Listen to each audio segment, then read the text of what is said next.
Story 1. I once served coffee to a famous technology billionaire. The most surprising thing was not his expensive watch or clothes, but the fact that his iPhone screen was completely shattered, just like a normal person's. It was a strangely humanizing detail. Story 2. The wealthiest people. I have worked at super upscale country clubs with annual dues of over $100,000. The richest people I have met are in wealth management and are all dressed like normal dads with New Balance shoes and jorts. They just drove new Mercedes and Rolls Royces. Story 3. Probably Alice Cooper. I waited on him twice during a golf tournament, and he couldn't have been nicer or more normal. In the same vein, both Ben Stein and Brian Baumgartner. I don't agree with Ben's politics, but he was very cordial and asked a lot of personal questions when we were around the table clearing and serving. Both he and Brian seemed to really listen with interest. I have nothing bad to say about any of them from that experience. In other years, I waited on Kevin Costner, who was very unpleasant. Story 4. My high school girlfriend's best friend's family owns a lumber mill. We were in the basement, watching a movie and relaxing in the hot tub when the dad and uncle got home around 10 at night. They took the company helicopter to the coast, went crab fishing, and flew back. They opened 4 boxes of Dom Perignon, and we all ate freshly caught crab. Other than their house, you would never know how much money these people had by looking at them. Story 5. My mother's friend's husband is an oil executive.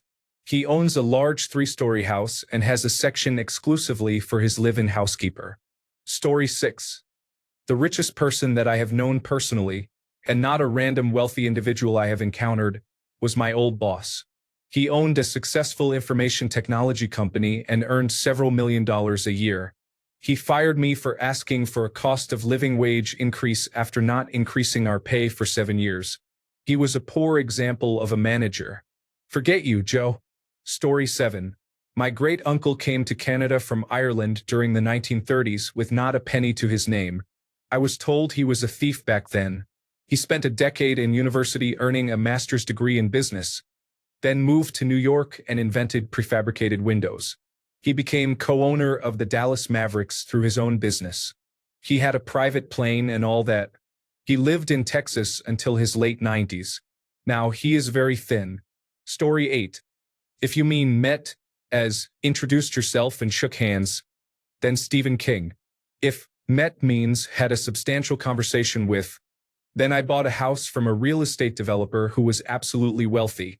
He owned a mall, a bunch of commercial properties, numerous residential properties, a Harley-Davidson dealership, and more. He showed up to sign the papers in a beat-up Chevrolet pickup, wearing a beach-stained sweatshirt and jeans. He looked like a contractor, not a mogul. I chatted with him about his weekend. He was going to buy some military surplus vehicles, which he collected. Apparently, he rents them out to Hollywood for films.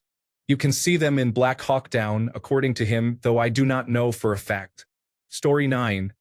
That is a hard question. I went to a Catholic elementary school full of people with money who all knew people with even more money.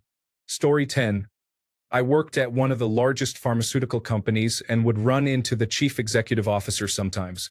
He always said hi to me. He was making $20 million a year. Story 11. I attended a funeral once where one of the founders of Monster.com was present. He was in a hurry to catch a train back to his destination, even though he could have been driven privately to the venue. Story 12. The chief executive officer of the company I worked at was worth about $2 billion, approximately 25 years ago. I worked directly for him, and he was actually pretty down to earth as he didn't grow up rich. His father, the chairman, started the company and invented something. The son, the chief executive officer, was very smart, had a high-level Master of Business Administration degree, and was qualified for his role. However, he would sometimes mention his weekend trips on his private jet with his family, while some people in the room were struggling to make ends meet. I also met Donald Trump around the same time in a business meeting, but I don't know if he was worth more than $2 billion back then, also about 25 years ago. For what it's worth, he was very full of himself. He came into the meeting as a closer, trying to get me to sign a deal. We chatted for about 10 minutes. I don't know how he is today, but he is much smarter than I expected from all of the press coverage he received in New York City. I did not sign the deal. I just wanted to make the right strategic move for our business. Story 13. In person with their own self-made wealth? Probably the G2 Valorant players. A friend of mine came over recently to Canada, and I took him and some of his coworkers around Toronto. Then I got to go with them to a company dinner where I met them. I didn't expect they would even talk to me, but some of them actually introduced themselves and had some small talk. These people are worth millions, by the way. The richest person I met, but the wealth wasn't theirs. I used to be friends with the son of the president of Goldman Sachs and stayed at their house for a few days but never met his father. And then online, I'm friends online with an oil baron who lives in Toronto. Fun fact, if you know the cover photo for Kendrick's, Not Like Us, her house is visible beside Drake's house. Story 14. A family member of Disney, who makes $56 million a week. Family who owns Jack Daniels. I have also been told off by Oprah Winfrey's housing staff for accidentally trespassing. Story 15. Played golf and rode in the cart multiple times with the owner of the company I worked for. He was worth $7 billion at the time. Story 16. The founder of Best Buy, Dick Schulze, is a billionaire and a pretty normal guy. He drove a minivan to the store where I worked in 2008. Story 17. My godfather knew Michael Ilitch. I met him a few times while growing up. My sister is married to a professional athlete. Family friends owned almost every franchise of a well-known fast food restaurant in one state. They ended up divorced and splitting up their company. Story 18. Some man invented a mechanical device for the National Aeronautics and Space Administration. I cannot remember exactly what it was, but it was for use on space shuttles. He was in his late 70s about 10 years ago. My husband did some work for him on his new home. He invited me to meet him and tour his new house, and he was cool and hilarious. His house was exceptionally beautiful, located in the countryside. He was definitely a multimillionaire. I could tell he enjoyed being flashy and showing off his home. He was funny and nice though. Not all millionaires are unpleasant, I guess. Story 19. I worked in a bank. The unpleasant older men with long beards, shirtless under overalls, arriving in a rusty pickup truck, who have $780,000 in their checking accounts always amazed me. It makes sense, though. They do not want to be bothered all day by their less fortunate neighbors. Story 20. My cousins have a father who is a millionaire. I have met him several times at family events. No, I do not have any relation to him, except for my cousins being his children. Story 21. I spent 2 days snowboarding with Dan Reiner at Baldface Lodge in Nelson, British Columbia. He seemed like a pretty nice guy. He had already long since made his billions and was spending time in one of his personal playgrounds, so it was an ideal time to be rubbing elbows. He died last year from a heart attack while doing his daily morning swim across his privately owned trout lake in Pend Oreille County. Story 22. I met George Clooney once. I dated a man who lived alone in a large mansion in a neighborhood of mansions. It was built by the brother of a famous robber baron, whose home is now a museum. This house was one step down, but still a true historical home with manicured grounds and fantastic furnishings and artwork. He was a regular guy who worked for Minnesota Mining and Manufacturing Company his entire career, made a lot of money, and bought the house decades ago as a family home. We had a lot of fun spending time there. Story 23. Ted Turner interacted a bit with him. He was a kind and funny guy. Jeff Bezos shook hands with him at a conference. Elon Musk at another conference over a decade ago came off as a megalomaniac. Nothing has changed. Story 24. Several, thanks to my wife's occupation. The first one that immediately struck me when reading the question was Jeff Bezos's ex-wife. Story 25. One of the largest stockholders for Coca-Cola. They also own one of the bottling and distribution facilities. Story 26. My wife worked for an asset management and hedge fund. The owner was extremely wealthy, with a home in Palm Beach, a home and an apartment in New York, and offices in West Palm Beach, London, Los Angeles, and New York. He was one of the kindest people I have ever met. Very down-to-earth and friendly. One of his friends had a whole house Bose system, and he asked me to look into getting one for his new house. I was their part-time IT technician. I priced it out, one main system and three subsystems. It was obviously very expensive. I explained that I could build him a simpler whole house system and use Bose speakers, but he insisted on Bose. He asked me how much it would cost to install it. I said I had no idea. He said, $3,000? I agreed. Took me about 2 hours to set it all up and run the wires. Story 27. I was a cashier at a fancy grocery store. A well-known Major League Baseball player and his wife would come in to buy groceries occasionally, but mostly just his wife. They were both nice, tipped the baggers, and bought a lot of food every time they came in. The wife was not very conversational, but she was always polite and seemed nice. Story 28. The mayor of Jerusalem, probably. I was part of the service staff at an event he attended in South Africa. I don't remember the details, but it was for the top 100 people who donated money to Israel or something. I was at his table. He seemed nice enough and tipped me even though we were not supposed to take tips. Story 29. I photograph high-end homes for a living, so I have met a few billionaires, several people worth hundreds of millions, and probably over 1,000 people worth 10 to 100 million. Brian Sabean of the San Francisco Giants, Ryan McDonough of the Phoenix Suns, Andrew Barroway, previous owner of the Arizona Coyotes, Arturo Moreno, Trevor Milton of Nikola Motors, the individual pardoned by Donald Trump, and a few others. I also photographed one of Steven Seagal's homes, but he was out of the country at the time, so I did not get to meet him. Story 30. I worked on a documentary that had me in the home and presence of Jamie Dimon, who runs JP Morgan Chase Bank. I think it was probably him. Story 31. Philip Anschutz of Anschutz Entertainment Group, worth $16 billion. Anschutz Entertainment Group was my client, so I refrained from sharing my opinion of his politics and beliefs. Story 32. I worked for a technology billionaire. He did not look rich, but we worked for him to support his son's dreams and hobbies. We were a team of about 20 with the goal of making his son famous.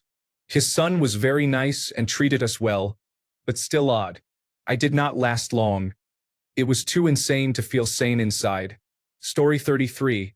The owner of the Sacramento Kings is the richest person I have personally met and talked to for more than a 5 to 10 second interaction. I have waved to Mark Zuckerberg on a hike once. I asked Elizabeth Holmes out before the whole scandal happened. Story 34. Was a personal chef and real estate agent in a ski town for several years. Chief executive officer in Silicon Valley worth about $4 billion. Nicest person ever. Overheard Peter Thiel making rude comments about her and has disliked him ever since. Story 35. Probably Ray Lane. He was Larry Ellison's number 2 during Oracle's prime years. He owns 2 mansions, one across the street from the other in a very expensive Bay Area zip code. One is for throwing parties, the other is for living in. I went to a holiday party at his house once. We both attended the same college, so we hit it off pretty quickly. Story 36. My best friend's dad, who is also like a dad to me. I met his fiancée's family. Her sister is a high-level human resources executive for a large steel company.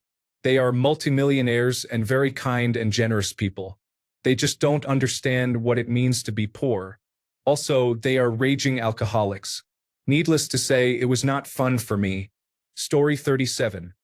Since he is deceased, John Cushman III was a nice enough person. He regularly visited my bar for a week-long excursion in the mid-2010s. Story 38. The wealthiest person I have ever met lived in Florida in a massive house in the same development as Michael Jordan. He was a retired chief executive officer of a heavy equipment company, drove a normal sport utility vehicle, and had pictures all over his house of himself with world leaders. He took us out to lunch at his country club and fell asleep during it. Story 39. My sister's high school friend from China also immigrated to Canada, just like our family. That family lives in a 5,600 square foot mansion that they bought for millions of dollars. Both the husband and wife are accountants, and they have multiple businesses. Story 40. As a young kid, my dad got us great seats to the Milwaukee Bucks game, almost right on the floor. A homeless man wearing a Green Bay Packers jacket came in and sat down by us. I thought he was going to get kicked out, But then people started coming up and shaking his hand. It was Herb Cole, the owner of the team. Story 41. I worked for a man who was worth over $100 million. If you met him somewhere, you would think he made $75,000 a year. He dressed modestly and, even though he owned several car dealerships, he drove average vehicles like a GMC pickup and a Honda minivan. If you went to his house, then you would know because he did not go cheap there. But just bumping into him at a home improvement store, you would think he was a regular guy. I have a retired friend who is worth probably around $60 million at this point, and he is very similar. He dresses normally and drives a GMC pickup. He owns about 50 cars, several of which are worth $100,000 to $300,000 or more. He organizes car shows for charity, travels, and enjoys life. He is very humble and very friendly. I think that most people with true wealth tend to be in a situation where they do not have to prove anything to anyone, so they are pretty relaxed. Story 42. A girl I know was given a Porsche from her father when she was 16 and had not learned to drive yet because her boyfriend broke up with her. Probably her. Story 43. I met Jimmy Haslam, owner of the Cleveland Browns and part owner of the Columbus Crew, at a Crew game. I was at the bar ordering a beer when he walked up next to me and casually chatted about the beer selection. No one else seemed to know who he was, but fortunately, I am a Browns fan. He was a nice enough guy that day. Story 44. Phil Maloof, the uncle of the people who opened the Palm Casino, was a nice enough guy. He had unusual views on marriage, believing that women just want to steal your money, and advised me to be careful about my wife. Other than that, he was like any grandfather with free time. He collected things he liked, such as 2 Duesenberg automobiles, a fleet of 1947 or 1948 Cadillacs, and a few other cool cars. He also owned 2 pipe organs. I have met less wealthy men with similar interests but not as extravagant tastes in their collections. I also went to my wife's Christmas party where a coworker brought a date. It was at a sushi and Japanese steakhouse. All-you-can-eat sushi was offered, yet both his date and my wife hate sushi. We sat and made small talk about college basketball for about 3 hours. It turned out he never wanted to talk about his job because he was out of work. He had sold his startup for several $100 million. He was a nice guy named Mike. We ate a lot of sushi, and he appreciated that it was all free. I later learned he was struggling with coming to terms with selling his business and having such immense wealth. Story 45. The grandson and first in line to inherit a major Dutch retailer worth $1 billion at the time. He was in my year group at university and had no business being there. He was dumb, inarticulate, cocky, and a huge misogynist. His younger brother was the opposite. Genuine, charming, and very affable. 10 years later, I read that the older brother did indeed rise to the top, while the younger brother ended up working for a dementia charity. There are wealthy people who are kind and those who feel entitled. They still eat and drink like the rest of us. Story 46. I used to work in sports media. I am fairly certain it was probably Alexander Rodriguez. He was retired at the time, so a few contracts since his have been bigger. Maybe there is a current athlete I met who is richer than him, but I cannot remember. I also met Magic Johnson, and I know he owns major businesses, including a part of the Los Angeles Dodgers. So maybe him. Story 47. I was at a wedding with a billionaire a couple of years ago. She is my mate's stepmother. I have been to her penthouse on Grosvenor Crescent. It was really incredible. Story 48. Either Paul Thompson, who started the Australian radio network, or a gentleman who was the managing director of McKinsey. Story 49. The most flashy person I have ever met was Ferrari Dave. He was driving a Ferrari paid for with drug money in the early 2000s. He had the stereotypical dealer house with white couches and very large televisions. I am sure I have met people with more money, but he was the flashiest person I have ever met. Story 50. My best friend. He is the happiest and most content person I know. He loves his life, his wife, and his 2 children, and they love him. Story 51. Prince of Monaco in Jasper, Alberta, surprised me when he hopped out of his chauffeured car wearing jeans and a t-shirt. He is a really nice, down-to-earth guy. Story 52. I went to college with one of the early employees of Tesla. I cannot confirm that this person is the richest I have personally met, but it is quite likely. I also met the named partner of a large national law firm. If not the Tesla employee, it would be this person. Story 53. I met Craig Newmark, a billionaire and founder of Craigslist, when he sponsored a firewall certification training program for military veterans and personnel approaching separation or retirement. We chatted for about 5 minutes about his niece and my daughters. He is very unassuming and was very nice but slightly awkward. Story 54. I met an attorney through my job at the time. He asked me out to lunch the next day, and I accepted. He rolled up to my office in a Bentley. As we walked toward the car, I noticed all my coworkers standing at the window, staring at us. Story 55. I had a job reporting directly to the owner of the company. He was worth more than £100 million. 2 experiences with my wealthy boss stood out as different from my world. Andy Murray had reached the Wimbledon final and had a good chance of being the first male British winner ever. The final was on Saturday, and I asked my boss what he was doing that weekend. He was going to the Wimbledon final with his family. I naively asked if he had tickets through his tennis club or the public ballot, as a normal person would. He said, "No, I bought hospitality tickets yesterday. When I checked, they were £20,000 per seat." His son worked for the company too. He was young and gaining work experience in different industries. Before he went to university, he completed a summer internship at a Formula One racing team. He was not a super talented engineer, just benefited from family connections. Story 56. Work with a billionaire, and I am impressed that he had generic CVS chapstick on his desk. Super minimal and incredibly kind to all levels of people. Story 57. I have met the founders of my company, the Collison brothers, a few times. They are both worth about $10 billion. They are down to earth and approachable, at least in the office. They often have a conversation with a random coworker tables in the employee cafeteria. One of them enjoys spending time with new graduates and has even offered lessons on how to do handstands. Story 58. Well, I have a cousin, a woman who is worth a few $1,000,000. Her former employer, who passed away, left her $2 million in his will. He really liked her. She worked for him for many years. Additionally, her husband is wealthy. Story 59.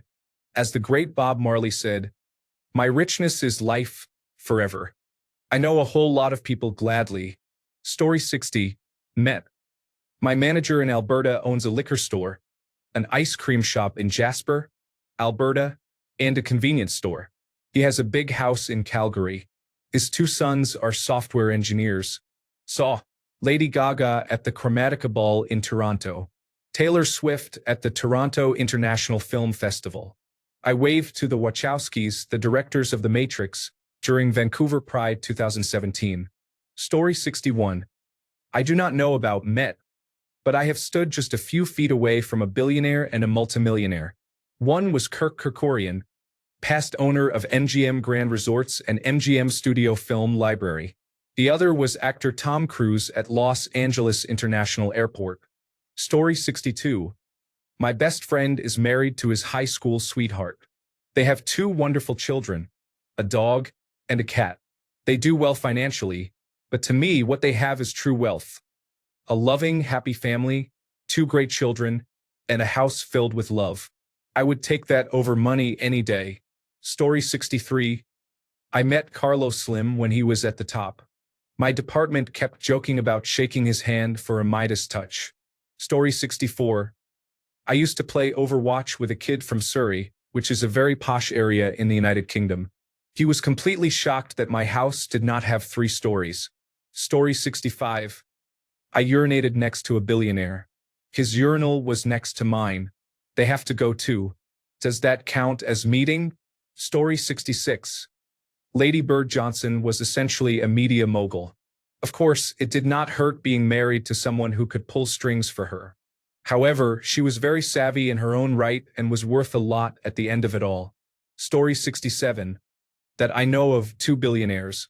Gail Benson, owner of the New Orleans Saints and New Orleans Pelicans.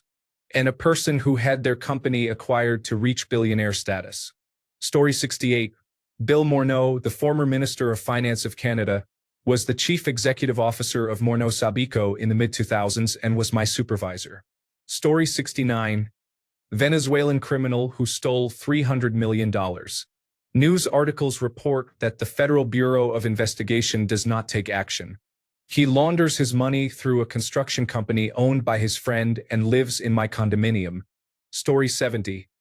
I have met several people worth low nine figures and a couple worth high nine figures, whom I see a few times socially every year. I do not think I have met anyone worth 10 figures or more. My net worth is in the very low seven figures as I near retirement in the United States of America. Story 71. Leonard Litwin drove an old Lincoln and wore off-the-shelf suits from Men's Warehouse. He would be in meetings with men wearing Rolex and Gucci, and they had no idea what a successful man he was. I actually met Mark Cuban once, but I prefer the Leonard Litwin story better. Story 72. That must have been Michael Jackson. But well, I gave him my bachelor thesis if that counts. Story 73. A man who attends my brother's church owns a small oil company here in Texas. He is a billionaire and has allowed my brother to use his luxury box seats at Kyle Field on multiple occasions. The owner of my current company is also a billionaire. He owns more than 10,000 acres of ranchland in the hill country of Texas, which is extremely expensive. He has a private airfield and multiple homes. He barely uses them and stays mostly in major cities in Texas and on the East Coast. Story 74. Never thought of it, never cared, but good question. So now I am going to spend the rest of this evening trying to figure it out. Story 75. My Italian exchange student, honestly, I felt horrible for her. She went from rich parents who custom-built their mansion, drove fancy cars, and sent her to a prestigious school, then ended up in a rural town in the United States living with a low-income family and attending a very underfunded school. She had a hard year. Story 76. Total overall net worth? Probably a local businessperson whose daughter I went to school with. Other than that, probably John Krasinski. Story 77. I personally know 3 billionaires. One of them is a relative, and the other 2 are business owners from a small Midwestern city where I am from. My father served on boards with them, and they know me by name. Story 78.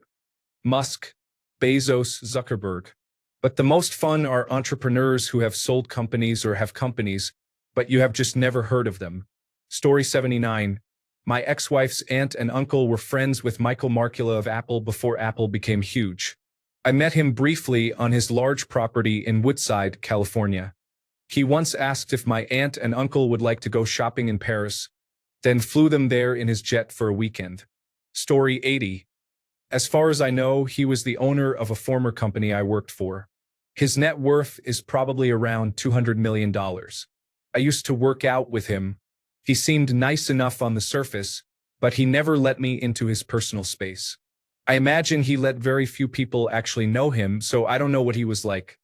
He worked out for about an hour a day and then did whatever part owners of a company do. I knew his brothers, who were also part owners, and his niece.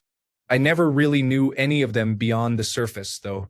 I guess it might be kind of lonely thinking everyone is out to steal your money all the time. Story 81. Probably Emma Stone. Regarding family, there is a man in my family who is one of the richest people in a nearby state. I have only seen him a few times at family reunions, but he actually told me to contact him if I needed help finding a job. Story 82. Lars Ulrich. I served him and his wife dinner before a San Jose Sharks game back in 2005 or 2006. He was a real chill guy, clearly cruising downtown San Jose restaurants checking menus. I recognized him immediately and said I would take great care of him. It was all I needed to be professional and not fan out.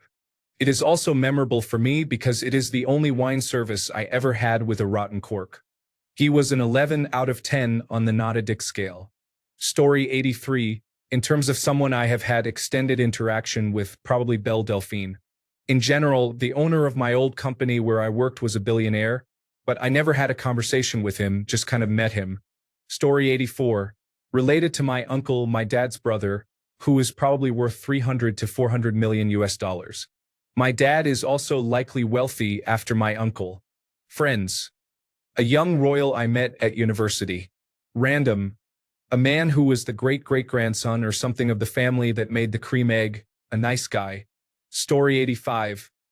I used to have my Girl Scout troop meetings at the house of one of the Costco founders, probably that family. Story 86. I had a project at a school, a poor school, and one really rich school. Felt like talking to aliens. All the kids' parents were rich though, so I do not know if it counts. I think the richest one earned around $100,000 a month. Story 87. Philip Anschutz at a fundraising dinner in Denver. Story 88.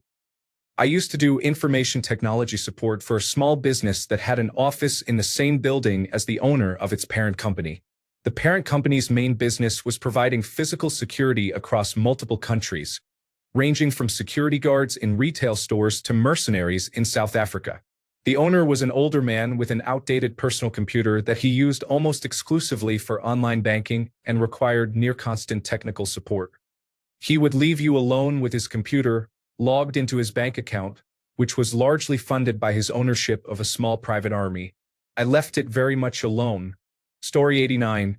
Jacob Arabo, the founder and main designer of the super luxury watch brand Jacob & Company, is an amazing person, even with those who clearly do not have the money. Story 90. A member of a club where I worked requested a $50 refund the day after it was reported in the local news that he was receiving a 10-figure golden parachute payment. Story 91. My landlord when I was a teenager owned 37 apartments and other rental properties. I remember the number 37 very well because my mom used to say it all the time, and it was mostly true.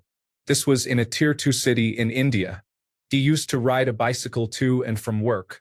He grew up poor and, around his mid-40s, started a coconut oil business that became successful. By his late 50s, we rented one of his apartments, and I learned about his wealth. He had 4 sons. The 2 eldest supported him through his struggling and growing years and were very conservative in expressing their wealth. The youngest 2 were lavish with fancy cars, motorcycles, trips, and basically could get anything they wanted. I was very good friends with the youngest. Although they were spoiled in terms of getting whatever they wanted, they were never arrogant about it.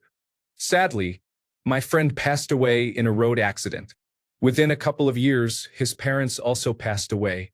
My mom says they could not bear the pain of losing their child. I miss my friend.